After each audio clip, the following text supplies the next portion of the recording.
The poor waitress everyone ignored became the only woman a billionaire CEO could never forget. Rain poured across the streets of Chicago as Emily Carter rushed between crowded tables inside a small restaurant.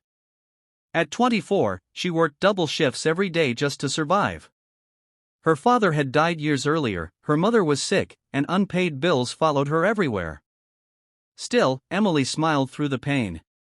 "Table 7 now," her manager shouted. "I'm coming," she replied softly. Just then, the restaurant door opened.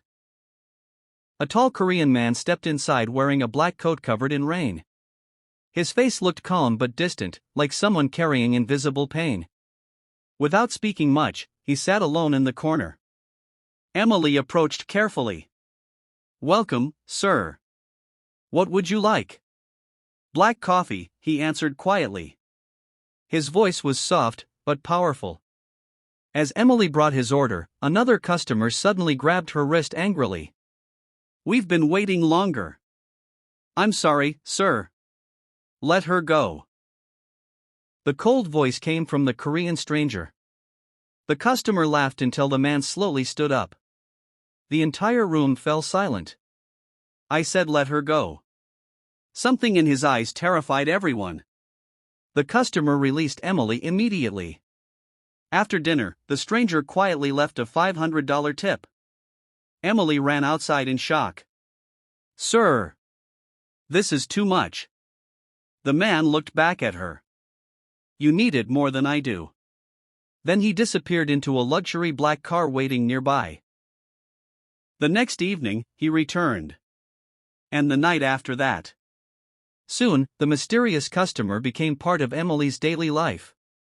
His name was Min Jun. He listened when she talked, noticed when she looked tired, and treated her with kindness no one else showed her. For the first time in years, Emily felt seen. One night Min Jun noticed bruises on her wrist. "What happened?" "My landlord got angry," she admitted quietly.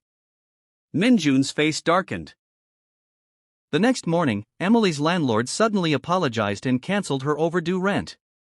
Emily immediately knew Min Jun had something to do with it. But she still didn't know who he truly was.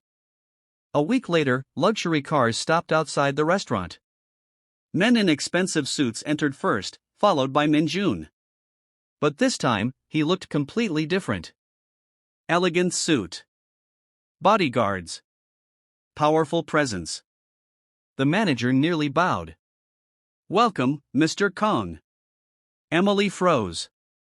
"Mr. Kong?" The manager stared at her in disbelief. "You really don't know?" "He owns Kong Global, one of the richest companies in Asia." Emily's heart nearly stopped. The quiet man drinking coffee every night was a billionaire CEO. "You hid this from me," she whispered. Min Jun looked calm. "You treated me normally. I didn't want that to change. But I'm just a waitress. You're the first person who cared about me, not my money." Emily tried avoiding him after that, but Min Jun kept returning. Slowly, they grew closer. He took her to bookstores, quiet parks, and small late-night cafes where nobody recognized him. Around Emily, the cold billionaire smiled more than ever before. One evening beside the river, Min Jun finally admitted the truth. "I love you." Emily looked down nervously.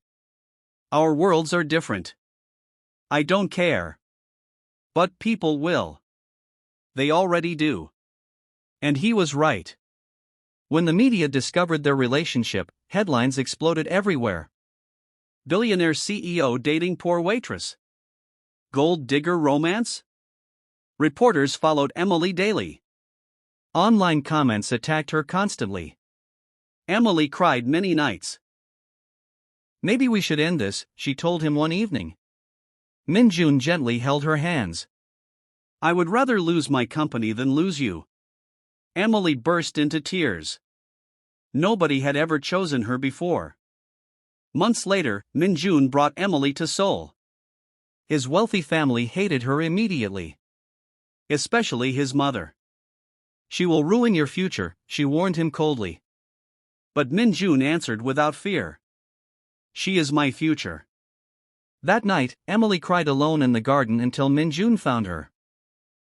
Why do you love me? She asked through tears. He smiled softly. Because when everyone saw a billionaire, you saw a lonely man.